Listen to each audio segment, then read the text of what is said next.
Call to order. This is the Electric Advisory Board meeting. It's Monday, September 15th at 5:30, 2025. Please stand and join me for the invocation and the pledge. Lord, thank you for the opportunity to serve. Help us to make wise decisions. I pledge of allegiance to the flag of the United States of America and to the republic for which it stands, one nation, under God, indivisible, with liberty and justice for all. Okay. First order of business is approval of the minutes. A motion. So moved. Second. All right, good. Approval. The minutes for June 2nd and May 5th are approved. Discussion? Bulk power cost adjustment update. So we haven't met since, was it June? June, July? And at that time, we kind of thought, I think the last report was, I think we're going to have to raise rates. And then kind of the budget time came in and we had the conflicts with the budget. And then we emailed, was sent out, said we didn't need to raise electric rates. And then subsequent to that, we dropped the power cost adjustment. So I just wanted to review that, kind of wrap up where we are with the budget process. So most of the things with the budget that we discussed back in May and June, as far as projects y'all discussed and stuff that the electric department needed, pretty much was funded as presented. Really the biggest deviation since you all reviewed the budget from what's potentially being adopted is the rates. So we'll talk about that in a second. On Thursday, I don't remember, that was the 10th, the commission held their first budget hearing and adopted at the first hearing through resolution, the budget pretty much as you reviewed it. The second review of that will be on September 22nd. So pending that date, that's when everything will be formalized. Subsequent to your meeting, and I think we did it sometime in August, we approved the base rate with no change, which for the fiscal year 26, which starts October 1.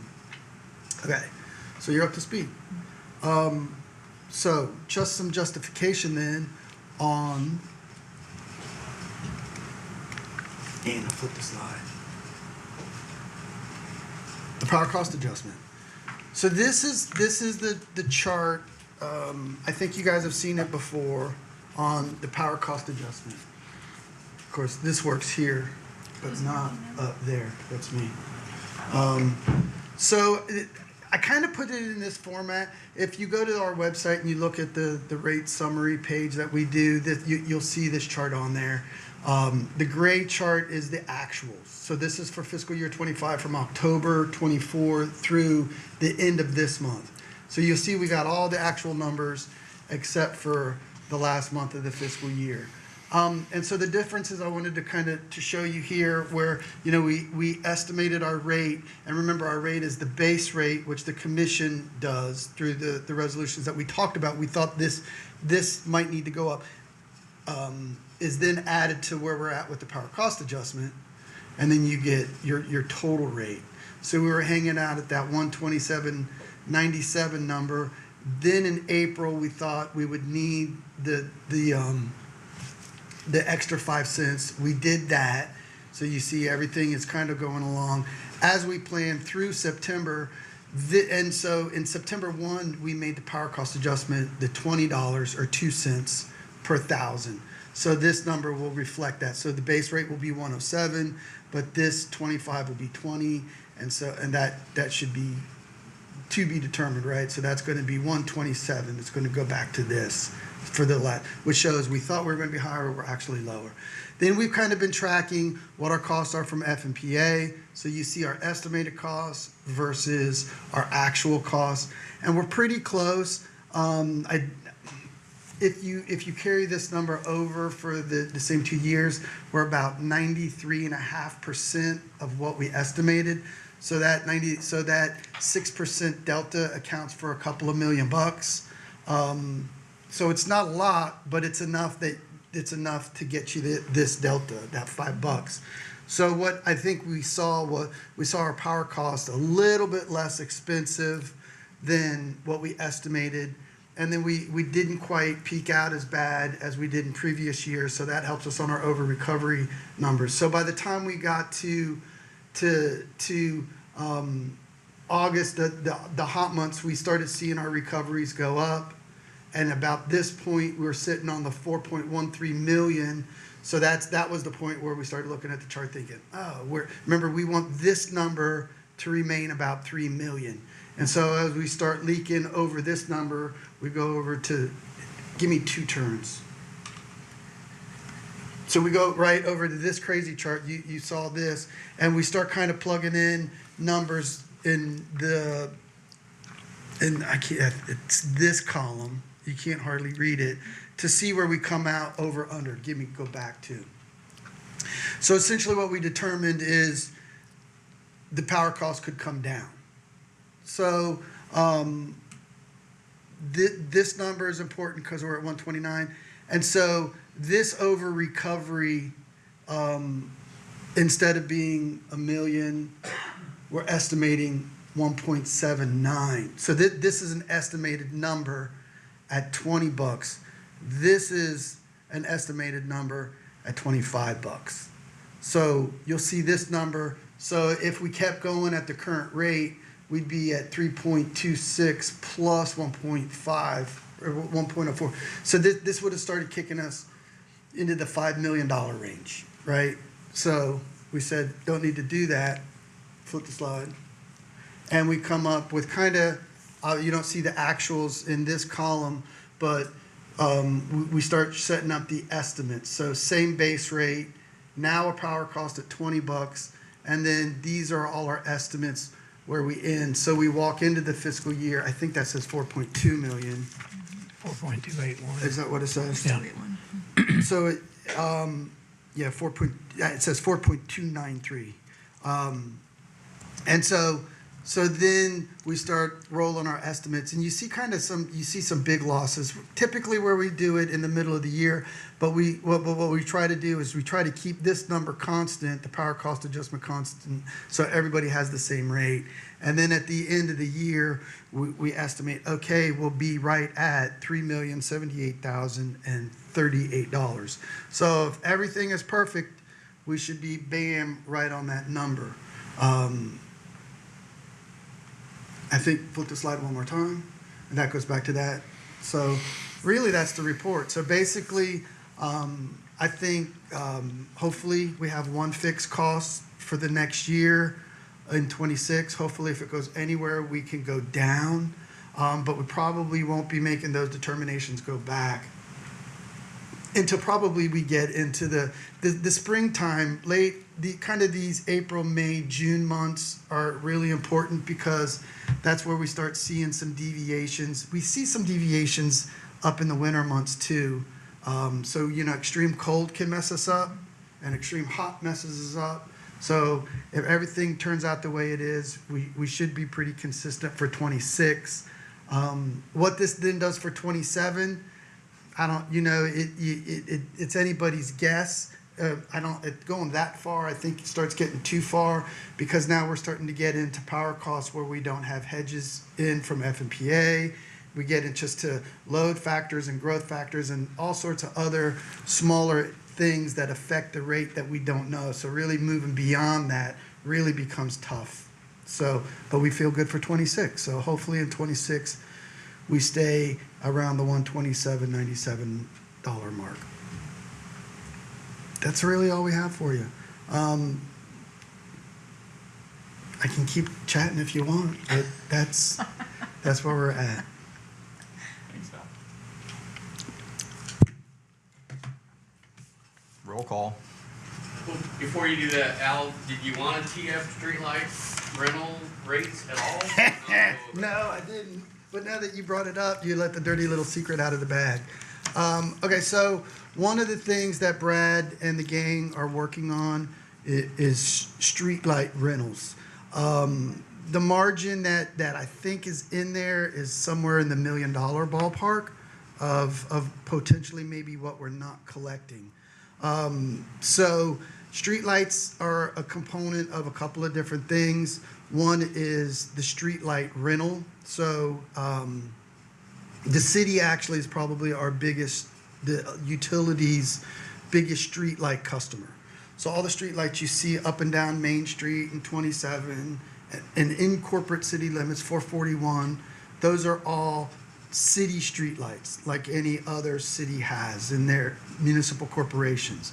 In our case, the city's electric utility provides those streetlights. So the general fund pays the electric fund for those streetlights. And it's a pretty big expense. It's in the neighborhood of the city of about 1.4 million bucks a year. The general fund pays the electric fund to provide lighting in your neighborhood and on streets. On the electric side of the house, Brad's side of the house, that component is made up of two parts: the pole and the fixture, and then the energy that's used in that light. So the pole and fixture is a cost that we pass on to the customer in the monthly rate. But what happens is the utility absorbs the cost to purchase a pole or a decorative fixture, and then that's paid back over time in addition to the kilowatts that go through, and we make up that rate. Like everything else that we've seen in the electric fund, we've seen the cost for poles and lights and fixtures greatly increase, but our street light revenue hasn't. And then on the other side, on the energy side of the house, there's either an assumption that we make based on we know what kind of light bulb is in that fixture, so we know about the kilowatt usage, so we estimate that, or it's metered and we bill that. So what we've seen is a concern that our rates are too low. I have been hesitant to unilaterally increase our street lighting rates for two reasons. First off, the city is the biggest customer, right? So we're being conservative on that cost, because if we increase that cost, so too the general fund will have to pay that cost. So if the electric utility is losing money, it's losing money to the city, and that's not necessarily a bad thing. Probably not something you would see in the investor-owned world, but it benefits the taxpayers who own the system. The other issue is other businesses. It's extremely controversial, and the case in point was it was Seco. Seco recently increased their lighting charges, and it created some conflict amongst their customer base. So before we increase those, I asked Brad and the crew to do some examination of exactly what the delta is. So that $1 million, and Brad, don't give out any answers. We'll divulge, but I haven't seen him yet, so I'm not ready to give what Brad's homework is yet until I argue with him first, because that's the process. So Brad's been working on the delta. What is the number we're talking about? So out of the $80 million electric fund, what is the delta that maybe is plus or minus that we're losing? And then what would the new rate be? Brad provided me probably about a month ago 3 different avenues to go down. And before I could absorb that, I told him to go back and look at the deltas and the number that we're working with. If Brad came back and told me $8 million of the 80 million is streetlights, I would have approached it probably with a little more haste, because 10% is a big number. But 1 million and 80 million, where the general fund is the benefactor, I'm slow walking the increase that the electric department wants on street lighting increases. Brad, is that a fair representation? I think it's a fair representation of what we're looking at. So Brad has more data. He sent it to me probably end of last week, middle of last week. It's still sitting in an email that I haven't opened. But it's there highlighted. So that was the info that Brad wanted to throw at you. So yeah, we will talk about street lights in the coming months.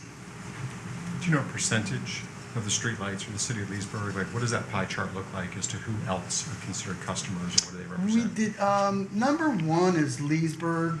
Well, the lights, so if I'm looking municipal lights, city of Leesburg is just under 3,000. About 500 in Fruitland Park, 100 in Wildwood, 350 in the villages. And then rental lights, again, we have them separated into two Hey, categories. give us those numbers again. So we have municipal lights and we have rental lights. And give us the municipal lights. City of Leesburg is 2969. Yep. Fruitland Park, 468. Wildwood, the villages, St. Catherine, 98. In the villages, Fruitland Park, 374. I'm sorry, 347, thanks. My dyslexia. Rental lights are 4,855. And I don't have the breakdown, but they're divided into subdivisions, which is our HOAs, commercial properties, and then single residential. The bulk of those, right, Steve, are gonna be in HOAs. So that's kind of the light. And then I have a revenue slide, and we have a maintenance cost slide, and we have a net, revenue, if you will. I think part of the bad PR that Seco got was they waited for 20 years to roll in an increase in rates, and they had 400% to 600% increases. And so when they laid that out to the villages, they went ballistic. So they backed down a lot of those costs. So Seco, like I said, got some really bad PR because they went for total cost, update cost of labor, cost of equipment, cost of material. You throw all that cost in at one time, it can be significant, right? Do you have with you the revenue from those, or just Yes, the light numbers? No, I have the revenue as well. I have it on a slide, I could pull it up, we'll just pick a couple slides today if you want to do that. I really don't want to go into the light number. That's fine, then what would you like? I want you, well, do you guys want to hear more light stuff? I'm not prepared. Brad is. We obviously didn't communicate before the meeting. I can give you Look, here's what I think. I don't want to talk about lights. The lights are coming. Brad and I need to talk about lights. But if you break those numbers down on a rough number, pretty much what I told you is spot on. 35% of all the lights is one customer. That's the city of Leesburg. Okay? The next biggest customer is probably the villages of Fruitland Park. Note he gave you those in two numbers. Leesburg numbers, villages of Catherine numbers. Those are all municipal lighting. So whether it's the city, Wildwood, or Fruitland Park, some municipal corporation is paying for streetlights. So streetlights is the number one customer.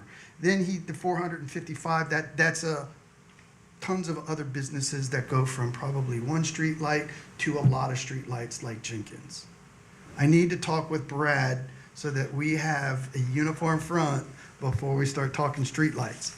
The advocation that you are seeing is the electric department bucking for more money and higher rates, and the city manager being hesitant before we discuss it publicly. But that discussion is coming. Table for next month. Table for next month.